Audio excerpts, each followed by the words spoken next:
Half a year ago, I got a comment from one of you suggesting to go over the good and the bad elements about Nod Krai. Now that the region has finally had its curtain call, it's time we look back at this region that was never in the original timeline of the game. That alone made the addition of Nod Krai extremely interesting. This probably goes without saying, but there will be spoilers for the entirety of the Lunar version in this video. While I will be retelling a lot of what happens in Nod Krai's story, I will also be sharing my opinion with you in this video as well. As always, you are welcome to agree with me or completely disagree. I only ask that you keep it respectful. My goal is to touch upon as many positives as well as shortcomings without making this video too long. As such, I probably won't be able to include every single plot point, considering that the Archon quests for Nod Krai apparently has a total runtime of around 35 hours. Naturally, this means I may misremember some things, as 35 hours is a lot to keep track of, so I encourage you to correct me if I'm wrong, and if there's a plot point that you really like but I didn't bring it up, feel free to have a conversation in the comments about it. Let's get started. We're actually going to begin with the gameplay introduced in Nod Krai as opposed to getting into the story, because in this version we got Lunar Reactions. This is a special type of reaction that does more damage than your typical ones, and it was the region's mechanic. In the past we had Numia and Usia energies with Fontaine, then we got Night Soul and Natland. However, the Lunar Reactions in Nod Krai were controversial. While it was fun to see some big numbers on the screen, there were some clear problems. First, only 5 stars could trigger the new reaction. Not even 4 stars whose entire purpose, like Alua, is to buff reactions. He can't trigger them on his own. Color me surprised when I put Aino on a team for the Imaginarium Theater and was confused why she wasn't helping me trigger Lunar Charged or Lunar Bloom. That's how I found out that this reaction was premium. Not only did the decision feel silly, but it essentially forced players to pull for brand new units if they wanted to play with the new mechanic. Second, endgame became punishing for those who didn't pull for the 5-star Lunar Reaction teams. Endgame catering to the latest units that are released is not new. We've always had special buffs in the Abyss that often benefited the banner characters, for an example. However, this went a step further. Many of the endgame bosses required you to use Lunar Reactions. As a result, if you did not have any 5-star Nod Krai units, you were out of luck. But don't worry, the frustration of the new mechanic unfortunately gets worse. Third, the meta for this region really pushed pulling for teams, not specific units. I talked about this in my Death of the Old Meta video. If you want Flynn's to be at his best, you need another 5-star in Columbina and Nefa. If you want Nefer to be at her best, you need Columbina and Lauma. If you pulled for Zabai for Lunar Crystallize later on, you need Linnea and Columbina. Characters don't release as singular units anymore. They release in sets, and your teams feel a lot worse when you don't have the pairs to make them up. To be fair, this extended beyond Lunar Reactions. The Hexerai buffs fell into this too, and characters like Varka really want Durin and Nicole to be viable. Lowen wants the same 2 premium 5-stars for his teams as well. Now, if you don't care about meta or endgame, then Lunar Reactions likely did not impact you too much. The most it will do is make certain overworld enemies take longer to kill, which can be annoying still. Boss fights with the Lunar mechanic probably felt a lot worse, but still manageable. However, I think it's fair to say that a lot of players did not enjoy what Lunar Reactions meant for the health of the game, and it looks like the developers are continuing this trend in Snezhnaya with the Stellar Linchpin Visions and Stellar Reactions. This is a fun gameplay mechanic, but only if you have access to it, and it will only feel at its best if you are ready to invest the necessary units to create the right teams. As such, many players felt pressure to pull for characters that they didn't like, so that the undesired character could enhance the characters that they do like. Overall, I think Lunar Reactions were a fun idea on paper, but it was terribly executed. I will not be surprised if the Stellar Reactions feel a lot worse, depending on how much extra damage it does over Lunar Reactions and what the new team restrictions are going to be.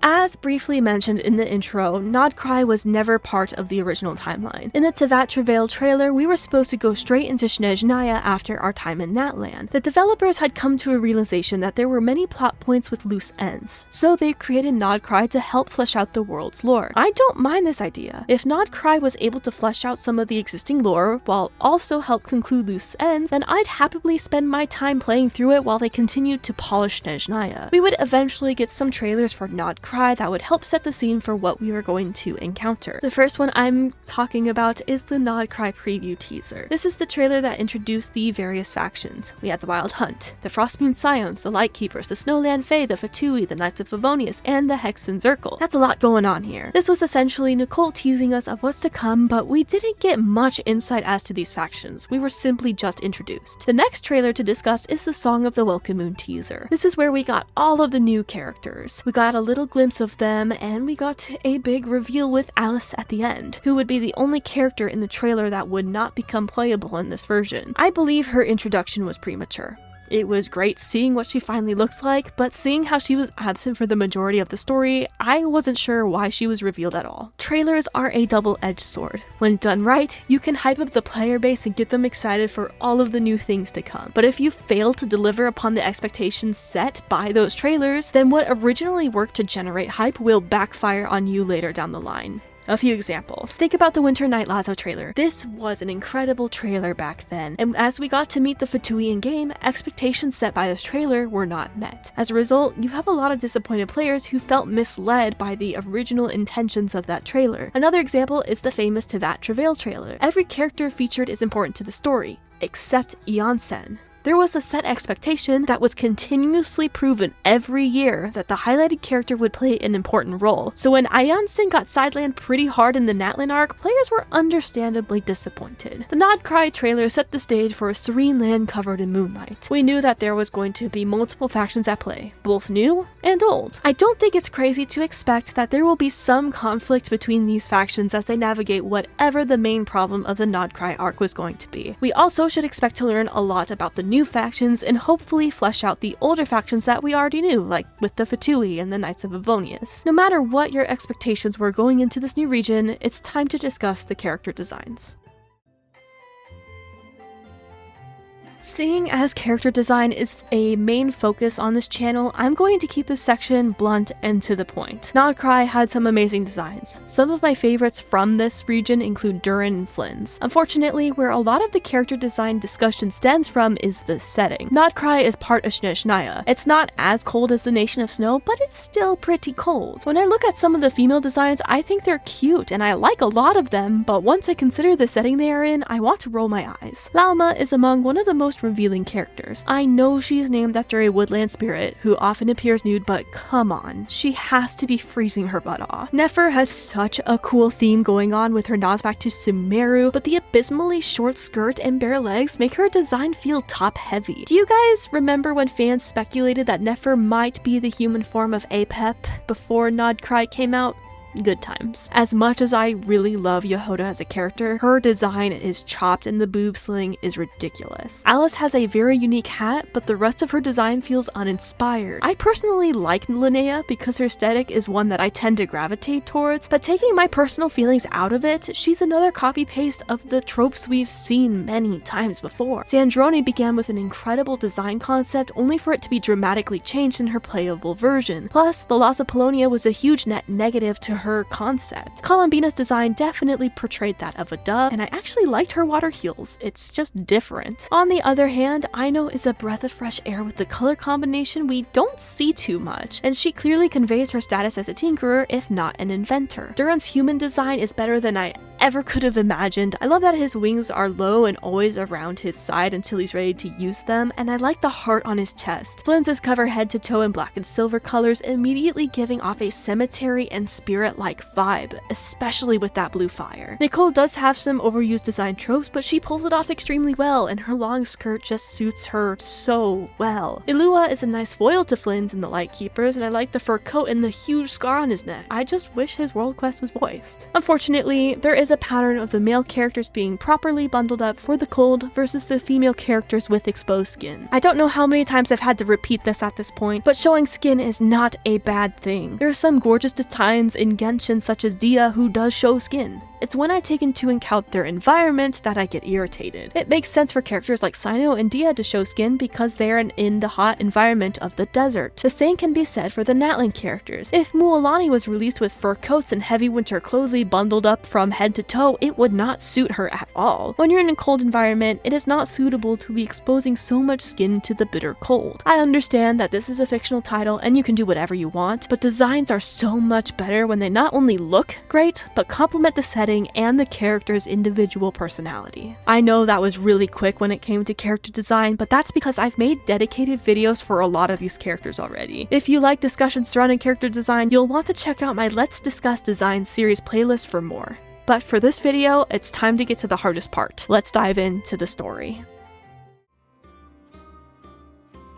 Enefa was the bridge between concluding Natlan and introducing Nod Krai. She's sent on a mission to find the Traveler and Paimon before returning home. She's brought a code with her, but she doesn't remember how to open it. Upon bringing Enefa to the Children of Echoes, we discover she's made from parts all over the place. Shilonen notes that the core looks like something from Natlan, and this will be important later. The main crux of this mission is to help Enefa retain her lockaway memories and unlock the code to deliver the message to the Traveler. We discover that the automatons are going crazy, and it's likely the work of the Fatui's forces, setting up the marionette for future quests. We learn that her robot is transmitting a signal from one of the automatons, and that robot calls Enefa the 11th Lord. If we go to the 8th Lord's territory, we supposedly can restore her lost memory data. As we get closer to the location, we learn that Enefa's robot is transmitting a signal from the 8th Lord. Enefa is suffering a curse which is causing disruptions, and her memory loss is a way to stop the pain. As the group goes further into the ruins, they discover that one of the NPCs from Nasha Town was a spy for the Fatui that wanted to defect. Getting Enefa to Natlan was part of the plan so that they could capture the 11th Lord. The 8th Lord fills in some of the gaps to Enefa.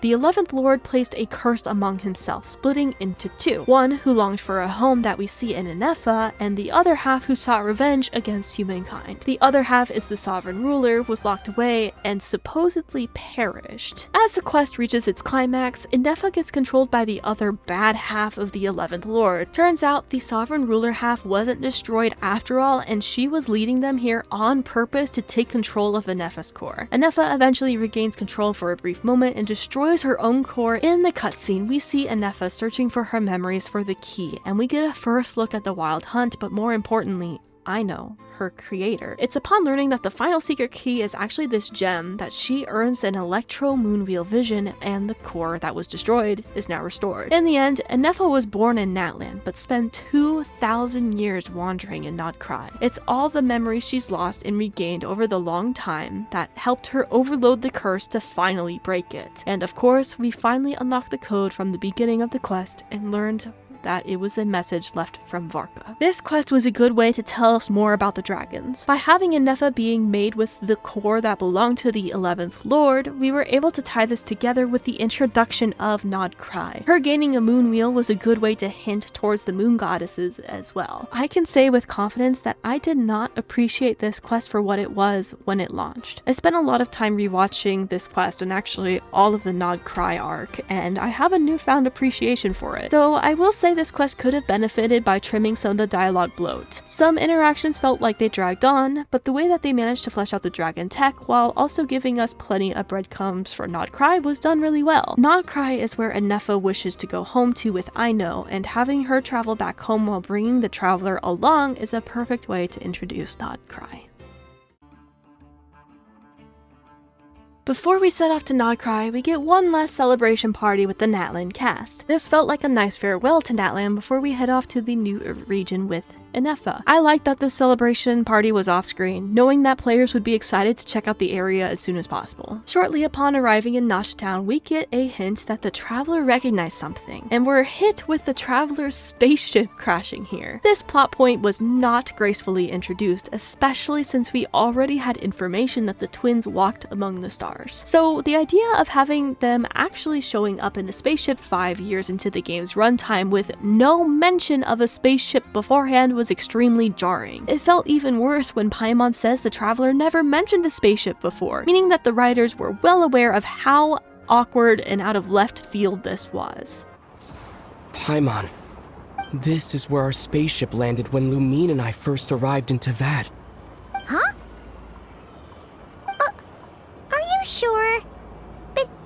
How come you've never mentioned that before?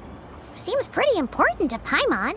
At the very least, we have another motivation for the traveler in this land, which is to not only find Varka, but to find the spaceship. We're introduced to the region's mechanics pretty early on. Inefa explains Kubaki, and we see one of the Kuhenki within like the first 10 minutes. We're told that Nod Krai reveres the moon goddess despite being on Snezhnaya's borders, and does not revere the Tsaritsa. I understand that when we get to a new region, we need some exposition to understand the new mechanics and ideas, but I feel like this was a lot of tell and not much showing. Inefa tells us about many points of interest instead of allowing the player to discover it for themselves. Not too long after, the traveler goes to the tavern to find out that they tease Varga once again. He's actually not here, further delaying his in-game introduction. We do instead get to meet with Flynn's, who is our next door neighbor for the time being, but the traveler clocks that something is off about him. Not long after that scene, we are introduced to Lauma and the conflict between the Fatui and the Frostmoon Scions. If you let the dialogue play out in its full entirety,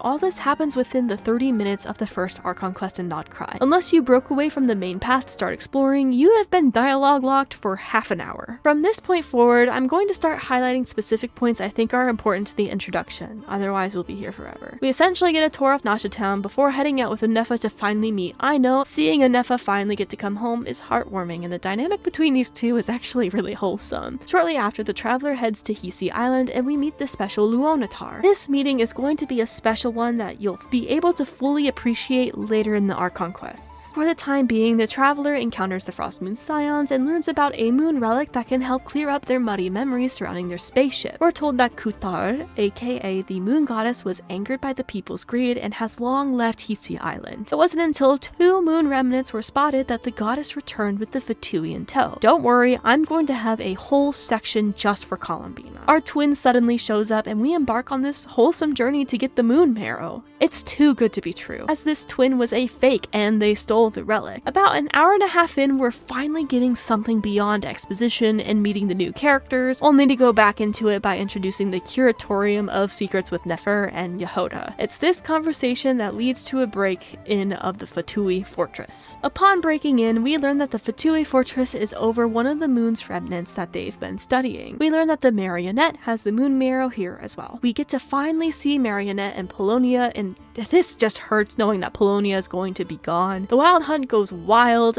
and our twin shows up once more. Seeing the traveler finally doubt their sibling for the first time to this degree was refreshing. This interaction ends with Marionette giving us the moon marrow, implying that a different Fatui harbinger wanted the moon marrow instead of her, hinting to Dottore's future involvement. The quest ends with the moon marrow in the traveler's possession, and Lauma stating that she must wait to regain her strength before she can use it to look into the traveler's spaceship. This was quite the introduction to NodKrai. The most exciting parts of this quest had to be the Fatui Fortress infiltration and the theft of the moon marrow, but I got to admit there was a lot of fluff making this quest unnecessarily long. I think introductions to a new region are important. You have to balance giving information to the player so that they can understand what's going on, but also give them room to breathe and discover things for themselves. We learned a lot, but we wouldn't be getting much payoff yet. It was clear that this quest was setting up future plot points, and only time would tell if the juice would be worth the squeeze.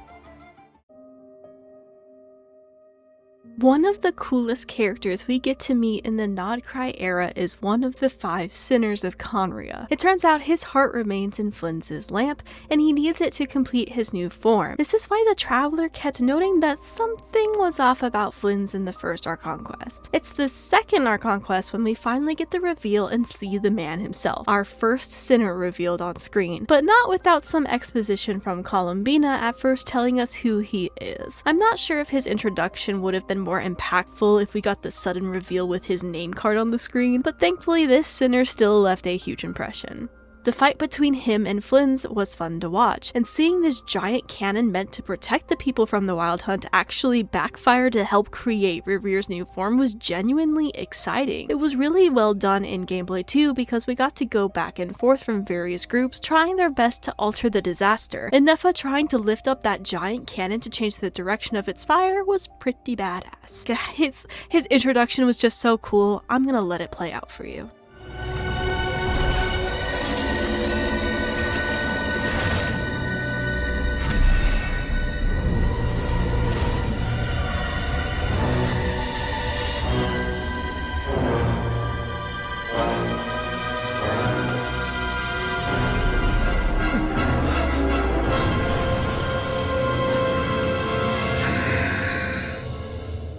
Racher and the Lindis aren't good people. Racher was essentially carrying out a genocide under the king's order and lied to the Lindis about it. It's not until he saw how mad the king was becoming, ordering anyone remotely related to the Crimson Blood Moon bloodline to be slaughtered. This eventually leads to the Lindis, which is the breaking point of the lie. The scene where we are in Racher's point of view crossing out the faces of the people he killed was bone-chilling. Watching him go through adults to eventually children that got younger and younger that were slaughtered, that was pretty harrowing. This was likely my favorite scene of Racher's, as it didn't shy away from the horrific deeds he was committing. The next scene where the child takes the risk to reach out to the Lindis to tell her the truth was also heartbreaking. The Lindis cannot do such a despicable thing as killing Racher like the child requests, but she will let others die by her fiance's hands. Another kid approaches the Lindis to beg her for help, but cannot fathom why she remains by Racher's side. Both of them committed sins. Racher by acting as the king's executioner, casting his morals away, and the Lindis by turning a blind eye, choosing to be willfully ignorant to the truth. I like that his introduction is so badass, and even when he complains that his new body essentially sucks, it can only handle 10% of his power, and even then he's a huge threat. I loved seeing the cutscene between Polonia and Racher exchanging blows. It was really fun to just watch it all unfold. It felt like we were getting a true evil villain to fight against. Up to this point we had various foes, but nothing felt as dangerous as Racher. I think the last time I felt this way was the introduction of the Raiden Shogun. This was further proven as within the third Archon quest, we get right into it with a cutscene of him fighting Columbina. They wasted no time and got straight to the point. The crew barely manages to escape and we're finally introduced to Varka, but this ain't about him. Sorry, Varka. It's the backstory of Racher that solidified just how complex of a character he really is. In the present, he may be a moon maniac using the wild hunt to destroy, but in the past he was very different. He had a lover with the Lindis and he keeps his dirty job a secret from her. This is the source of the internal conflict that bubbles over time until it reaches a hot boil. Watching these two have sweet interactions as they both deliberately choose to ignore the bad things happening around them felt very complex. They felt like flawed human beings that you would find in the real world. The cutscene between the Lindis and Racher with all of their lies exposed was satisfying. It was the consequence of their actions, and the beginning of Racher's madness and obsession with the moon. Watching him betray Dainsleif and give into power,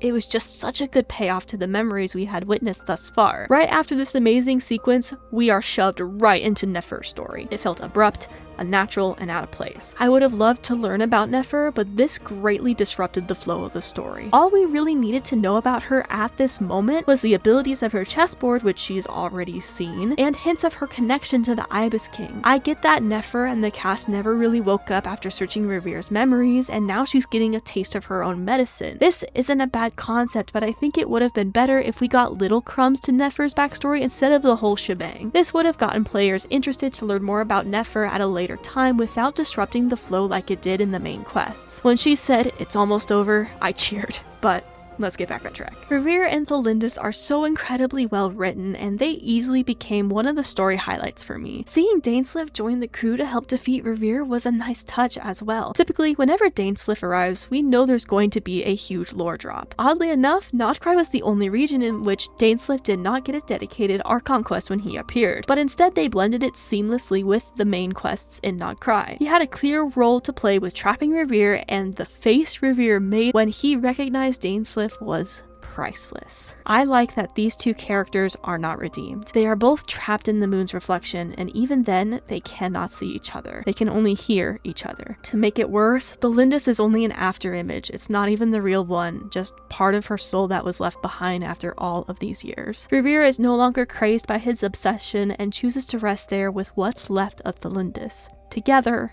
but alone. It's a fitting ending for some amazing characters that did not overstay their welcome. We heard their story, saw their tragedies unfold, and came to a conclusion. One thing I did hope for was for Racher to become a weekly boss, but alas, Racher truly set the stage for the 5 sinners, and I have high expectations for the future sinners that I hope we will meet in the future. I can only hope that they are half as good as Racher's character and story.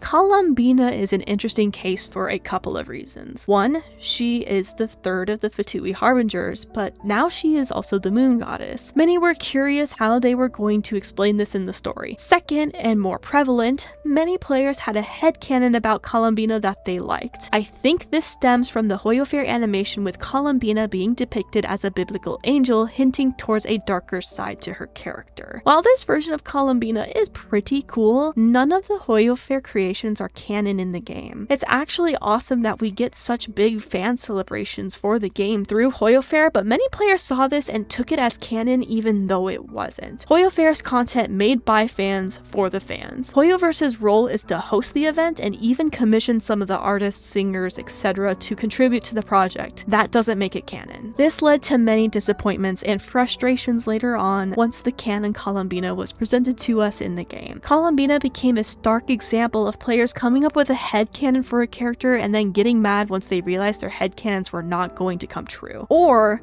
they genuinely believed hoyoverse material was canon to the game and there was a genuine misunderstanding. I am not here to hate on those of you who wanted this darker version of Columbina. A biblically accurate angel sounds awesome, but please understand that likely was never the intention of the writers. Our first meeting with the moon goddess was pretty early on and we immediately noticed that she's weak. She claims to have nothing from her homeland she yearns to return to except for a lullaby. The Frost Moon Scions found Columbina, but she came to dislike them and their greed. Every offering had to be reciprocated with abilities that she did not have. They asked for everything, and I obliged. Until the day came when no answer could be given.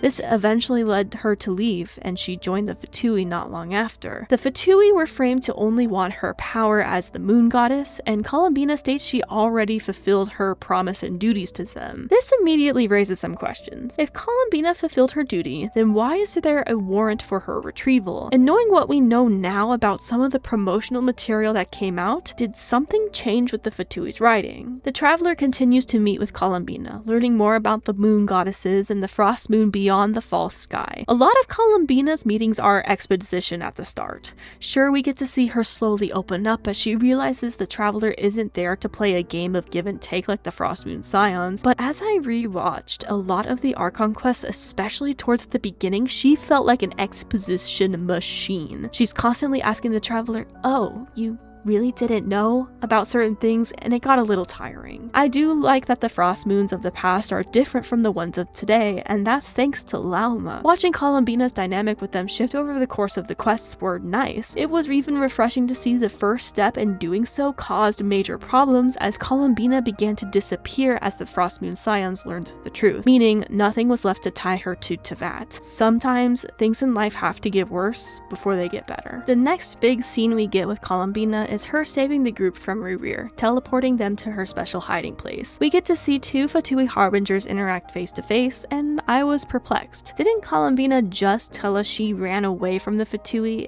and that she didn't like her time there? So why is she suddenly showing concern for Sandrone now? This tells me that she wasn't being fully truthful earlier. She didn't like the Fatui and doesn't want to go back, but there are people there that she does keep an eye out for. Some may chalk this up to bad writing, and perhaps that did play a part, but it also makes sense that she wouldn't be fully truthful. Columbina and the Traveler aren't exactly friends yet, and if anything, this interaction between her and Sandrone piqued my curiosity. I wanted to know more about her dynamic with the other Harbingers. Maybe she only had a distaste for certain ones or for certain orders. Thankfully, we get to see Columbina interact with the Harbingers more. Once she realizes Racher is hunting her, Arlecchino gets brought into the story thanks to Columbina requesting Sandrone to contact her. We learn that the tea parties continued even in Columbina's absence, and that they mainly included Arlecchino.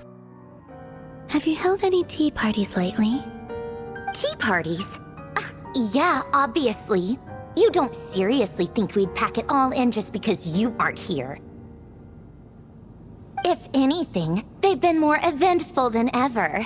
Just me, Arlecchino, and a bunch of insolent and sensitive guests who won't stop asking where you've gone. Oh, they've been a real joy.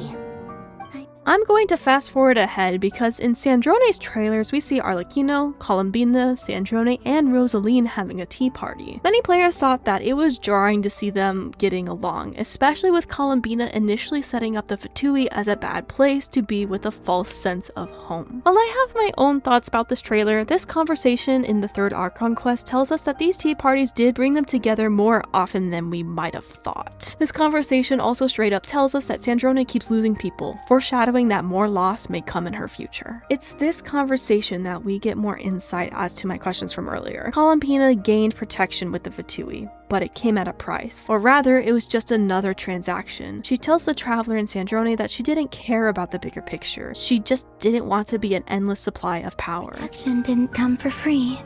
In fact, I paid dearly for it. At the end of the day, it was just another transaction. I just got tired. That's all. I never wanted any part in their grand ambitions, and I've had enough of being treated like a bottomless supply of power. It brings back memories from the old days, when I was still worshipped as the moon goddess. Centuries on, it may be a different group of people, but I see the same greed in their eyes. She knows that she saw the same greed in their eyes, which is an important callback to her history with the Frost Moon Scions. It's no wonder she was inclined to leave that behind, repeating the past of leaving the Frost Moon Scions behind. Eventually, Arlecchino joins the fray, and she actually has a good reason to. She has a clear tie to the Crimson Moon, and she plays a big part in obtaining one of the Moon Marrows. We get a glimpse of this when we faced her in Fontaine, so it's not like she came out of nowhere. With more moons in our cast, Columbina is regaining parts of her strength. I love the symbolism of the flowers that represent her state. We saw it at the very beginning, and we will continue to see the flowers fluctuate as the story goes on. While Columbina is neutral towards much of the cast, it's about 16 hours into the Nod Krai arc when she is finally okay with referring to the others as her friends. This is huge progress. The Fatui Harbingers were colleagues that she shared tea parties with. The Frost Moon Scions she originally ran from are not the Scions of today thanks to Lauma. Everyone is working hard to protect Nod Krai, and Columbina has genuine support now. She's not the goddess that the people were demanding impossible favors of anymore. Things are shifting. They even go as far as to make the upcoming Moon Prayer Night a special farewell for Columbina. Kids were dressed up in similar outfits and everyone was being treated as a moon goddess. Columbina was able to remain hidden in plain sight, enjoying some wholesome moments and some weird ones. The snack scene was cringy. I did not enjoy that. I did feel this section dragged on way longer than it needed to be. It was fun seeing the characters interact with each other in silly ways, but they definitely could have gotten the same point across in less time. I love the card all the characters contributed to as well, and Columbina finally felt like she had a piece of luggage to take with her, only for her return to be hijacked. It's crazy that I've talked a lot about Columbina's story beats so far, and I haven't even reached my favorite part yet. That goes to when she gets trapped in the moon's reflection and navigates time flowing backwards. We slowly see her decisions in this space can affect the present, and it's revealed to us that the trapped Columbina was influencing various events through the story, going all the way back to creating Luonatar, who we met extremely early on. And the big reveal at the end, Columbina meets the three Moon Sisters and discovers that while she does share some abilities with Canon, the Kuvaki is her own power, not that of the Moon Goddesses, and Columbina's last stand is to envelop Nod Krai in her moonlight,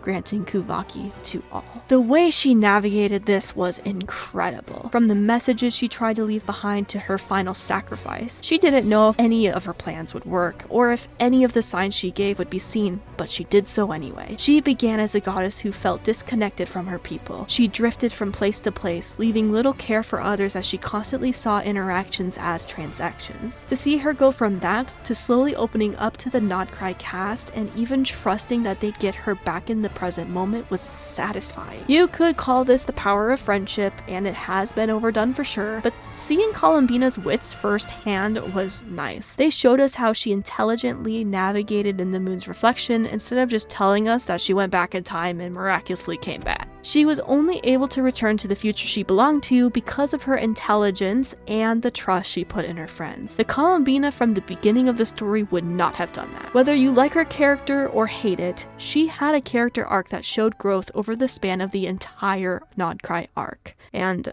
I absolutely love the line she says at the very end, when she tells the Traveler that they would never see these flowers turn white again.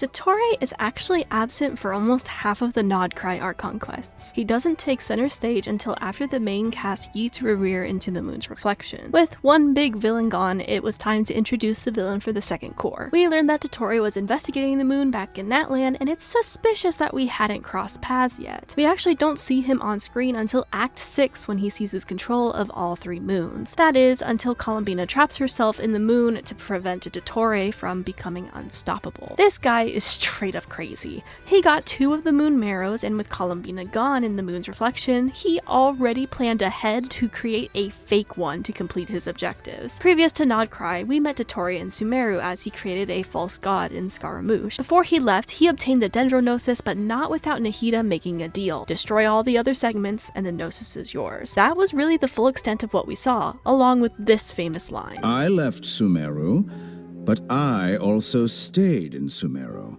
Whatever lore we got about Dottore came from voice lines from other characters and a tip from one of the characters in Natland saying he's been invested in the moons. Shortly after his appearance, some of the cast goes to face Dottore and he manages to capture the Traveler. The sequence we got while the Traveler was held captive by Dottore was so interesting. He's a villain.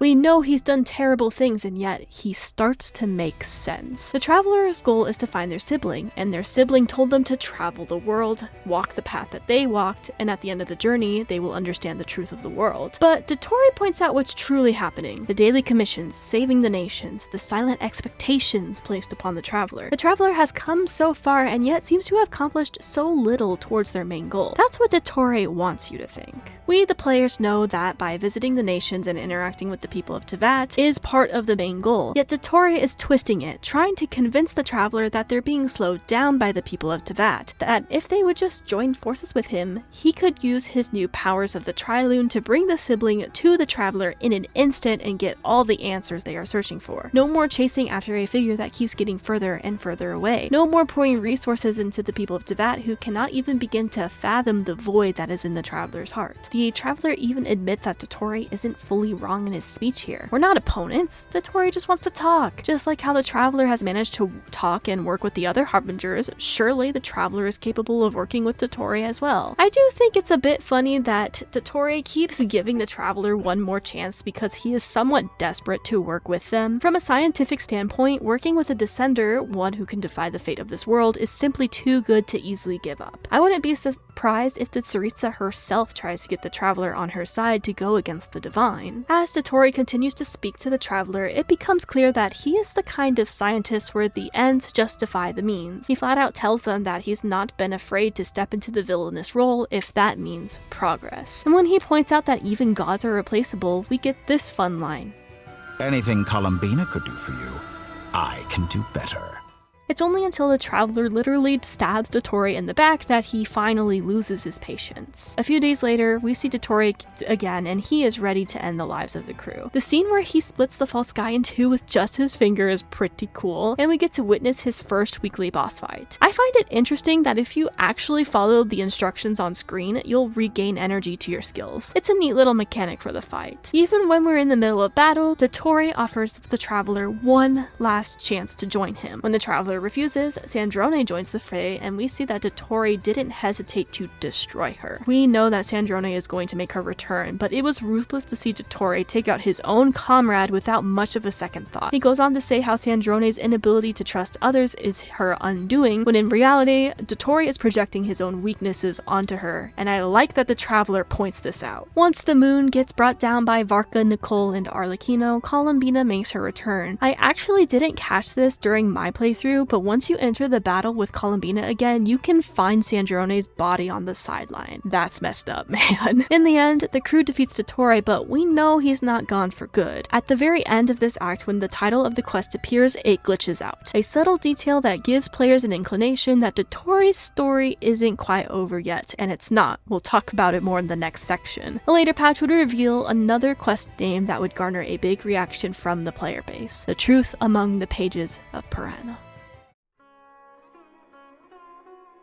Knowing that this video is going to be long, I wasn't sure if I should include the 2 Sumeru Archon quests. While they were released in the NodKrai era, this was the true finale for Sumeru, but because Dottore plays a part in it, I decided we should probably talk about it. For a long time, the fanbase thought that the last act for Sumeru was translated differently, so it already happened. So when it's revealed that the Truth Among the Pages of Piranha is a legit quest that we hadn't gotten yet, people were understandably super excited, myself included. I was so thrilled that we were finally going to learn how Irminsul burned. I always wondered why they hinted towards this in the trailers and yet we never got it in the game. The next question was if the 3-year delay would have a proper payoff. Remember, Nod Krai was never in the original timeline for the game. This makes me wonder if it was around Sumeru's release that the developers began to plan for Nod Krai, and that's why this finale was delayed for so long. I hate to break it to you, but Nod Krai didn't suddenly spawn after seeing the mixed reception of Natlan. It takes time to develop these things, and there's a roadmap far in advance. We're about to get Snezhnaya, and I think it's not crazy to say that the developers probably already completed most of the Khaenri'ah arc by now, and might even be working on future material. The hook for this finale was an extremely engaging one. Kale is writing a letter, and while it starts out good, things take a turn. Instead of just reading about Kale's weird dream, we get to experience it firsthand, and thank goodness they made this choice. Whenever the writers go through with showing and not telling, the result is usually pretty good. We get to experience the confusion with Kale firsthand, and it was honestly kind of fun to see the characters' roles get swapped. A rich Kaveh? No, something's very wrong here. Kale is freaked out by the dream and eventually tells Nahida, who takes it as a warning sign. She wastes no time evacuating Sumeru City and diving into Irminsul to not only help the tree process information, but to try and see if she can't figure out what's happening. Things go south pretty quickly as Nahida collapses shortly after the traveler's arrival, and the Sumeru cast is officially put into crisis mode. In interest of time, and this being one of the more recent quests, I'm gonna keep it a bit brief. The Sumeru cast spends a lot of time prepping for the worst case scenario. This means setting up Aru to not only restart the Akasha, but to prepare it to handle Irminsul's job, and we spend a lot of time in this preparation phase. Right before Sumeru's borders are closed off, Nicole and Nefer manage to make it in. We learn more about Kale's God Remains, which is so nice to see that finally get addressed in the game.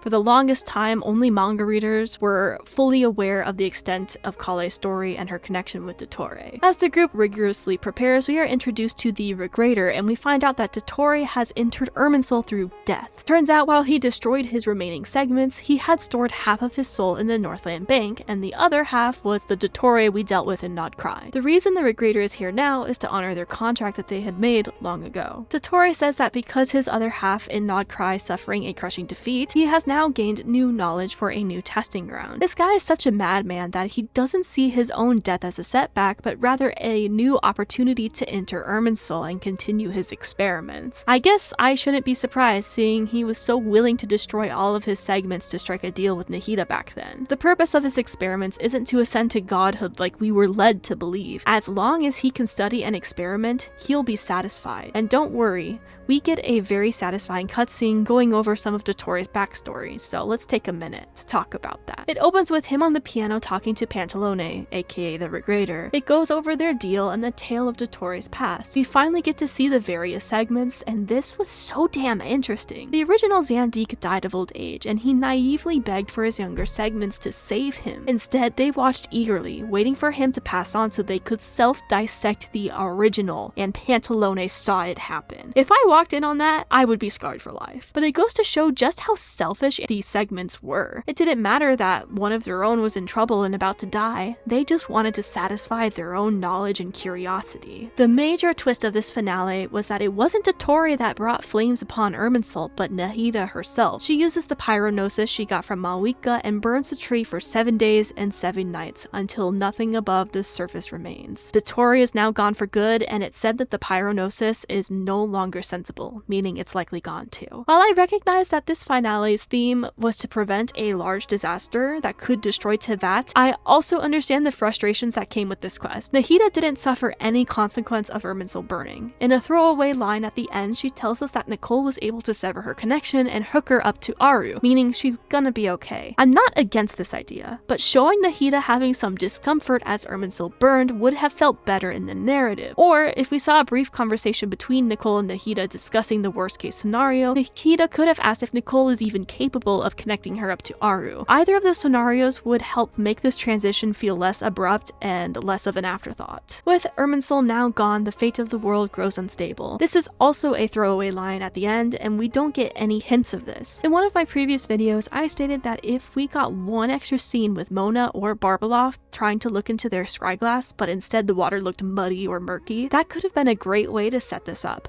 Showing us the instability of Tefat's fate directly affects one of the characters, rather than telling us that something might happen later down the line. Keep in mind, players waited 3+ years for the true Sumeru finale. It's understandable that the lack of direct consequences is frustrating after all this time passed. How long will the writers plan to tease its players with a carrot on a stick, only to continuously move the goalpost for the satisfying payoff? And consequences aren't always negative either. I think it's fair that a lot of players just want to see that actions have meaning aside from a vague line of text that might turn into something later down the line. I still think this was a great finale, but some extra polish was definitely needed on those final scenes. Oh boy, you made it through the story section. If you managed to make it through all that and you choose to comment below, leave a pineapple emoji so I know that you're a true one who sat through it all. Now let's take a moment to discuss the map that NodKrai gave. I can tell you that only 2 zones really stuck out in my brain: Hisi Island and the latest Frost Moon expansion. Hisi Island is just so beautiful, and it gave me Enka no Miya vibes, except just a more livelier version than what we got back then. It was just so pretty. The Frost Moon was the last map to be added in the NodKrai era, and it just felt so surreal seeing Tevat from afar. It symbolized how long we've been on this journey and just how far we've come. There is one other map expansion that I thought was nice, which is specifically the Temple of Space. Being able to go to the game's title screen in the actual game was a cool experience, but I feel like Dornman Port suffered as a result. We've known about this port in Mondstadt for a very long time, and to see the map expansion just be a little port with the majority of the new exploration taking place in the temple was a bit of a letdown. The temple itself was fun to explore, don't get me wrong, we literally get sent to hell, but in terms of map exploration, I think the initial NodKrai map and the Frost Moon were the most impactful for me. Knowing what we do now about Kuvaki not being the power of the 3 moon goddesses but rather Columbinas is a nice touch. It let me see this region I had already explored in a brand new light. That said, I'm bummed that we weren't given many land expansions this version. When we did, it was the same cluster of islands with a different coat of paint. We don't see vast, large chunks of land anymore, and I'm hoping that will change with version 7. I double-checked, and with NodKrai, we got 3 major map expansions. The initial debut with Nasha Town, Hisi Island, and the Fatui Research Lab. The next expansion was North, with the Lightkeeper Base and the creepy Wild Hunt Eye Zone. Lastly, we got the Frost Moon. Of course, if you want to count Mondstadt, then we did get a 4th new edition with Dornman Port. It looks like Natlan also had 3 major map expansions as well, but for some reason it felt like we got a lot less with NodKrai. Maybe the map quality wasn't the same compared to Natlan, or maybe it's because the Primogen count that we got from NodKrai was less than Natlan's. When I look back further, Fontaine got a bunch of map expansions with 5 new zones, and in Sumeru we got 4 map expansions. It just feels like we're getting less and less as time goes on. Not too far into the NodKrai version, we would get a huge update featuring Miliastra Wonderland. You can get 2 new characters to dress up as you wished and play in a sandbox-style game mode where other players are creating games for you to play. I'm not familiar with Roblox, but I've heard over and over again that this was essentially the Roblox of Genshin Impact. I've made 2 separate videos discussing my thoughts on Miliastra Wonderland. One was when the game mode first came out, and then I did a follow-up some months later to see if it had improved. Because I already talked about this in previous videos, I'm going to keep this section short. Many were not fond of this game mode and felt that it was taking resources away from the main game. I saw a lot of comments saying that NodKrai suffered as a result of this new game mode eating resources. I don't think this has been proven either way. However, it's safe to say that a lot of players liked the idea, but hated the execution. I, for one, was really excited to dress up my characters in cute outfits. I was disappointed by how they locked some banners with a paywall and how gotchified this system turned out to be. You have to roll for something as simple as a single dot on your face for a beauty mark. The customization was handled so poorly, it deterred a good chunk of the players from even giving the game mode a shot. And yes, it's okay to have dress up behind a gacha system, but the system they gave us for Miliastra Wonderland is very punishing. I don't think I've ever gotten a 4-star outfit from the standard wishes before hitting hard pity for it, and I've gotten the same outfit multiple times with no option to exchange it for one I don't have yet. Thankfully, the games made by the players are the highlight of this game mode. There's some classic ones that have been around since launch, like Bridge Battle, but it's also thanks to Miliastra that we finally have a DPS test dummy. I love using this thing to see how my units are performing, and it's a quick way to earn rewards in Miliastra too. If you want a more in-depth conversation about Miliastra, I encourage you to check out my other videos on it. But for today, I'm going to say that Miliastra was not successful for the players. The DPS test dummy is a great addition, and there are some fun minigames that the players have created, but they screwed up the customization portion. If the customization was handled better, I bet the overall reception of this game mode would be far more positive. If you made it this far into the video, I just want to say thank you so much. I know it's been a lot. Now that I've taken the time to look back and refresh myself about this version, I think I have my verdict. Nod Krai was an overall net positive for Genshin Impact. Yes, Nod Krai had plenty of flaws. I don't think Lunar Reactions were handled well, and certain story beats were weaker than others. I don't like how many of the characters were competing for screen time in the main quests, such as Nefer's backstory just getting shoved in there. I wish the map design was a bit more creative, and I wish we got to see more interesting dynamics between the different factions, but the original goal was to tie up loose lore ends. Thanks to Nod Krai, we got a better understanding of the dragon technology, especially with the latest world quest on the moon. I love that this story begins with the dragons in Natlan, and ends with the dragons on the freaking moon. It's thanks to Nod Krai that we got to learn more about Teyvat's original ruler, Nibelung, and the 3 moon goddesses. This region gave us some incredible characters like Yehoda, who ended up being the star of any scene that she was in. We got some beautiful map expansions, with one of them being on the moon itself. If you told me when the game first came out that we would end up on the moon one day, I would not believe you. Thanks to this region, we got to see Farka's expedition, we got Dura's recreation, we got to explore the Temple of Space, and hopefully by making this region, the developers were really able to take the time to make Snezhnaya the best it can be. Once again, thank you so much for watching, and if you enjoyed the video, please leave a like and consider subscribing. I also want to give a huge shout out to this playthrough for existing. This made my life so much easier when it came to not only gaining footage, but I watched a lot of it to refresh my memory, especially for the beginning quests. Most of my videos are much shorter than this one and focus on character design, so if that sounds like your jam, I encourage you to check some of them out. I truly hope you enjoyed this breakdown of the good and the bad of Nod Krai, and as always, I encourage you to share your thoughts in the comments below. Just be respectful. I hope to see you in the next one. It is insignificant, but it is our light. I hope it emboldens you. You do not face the unknown in the darkness alone.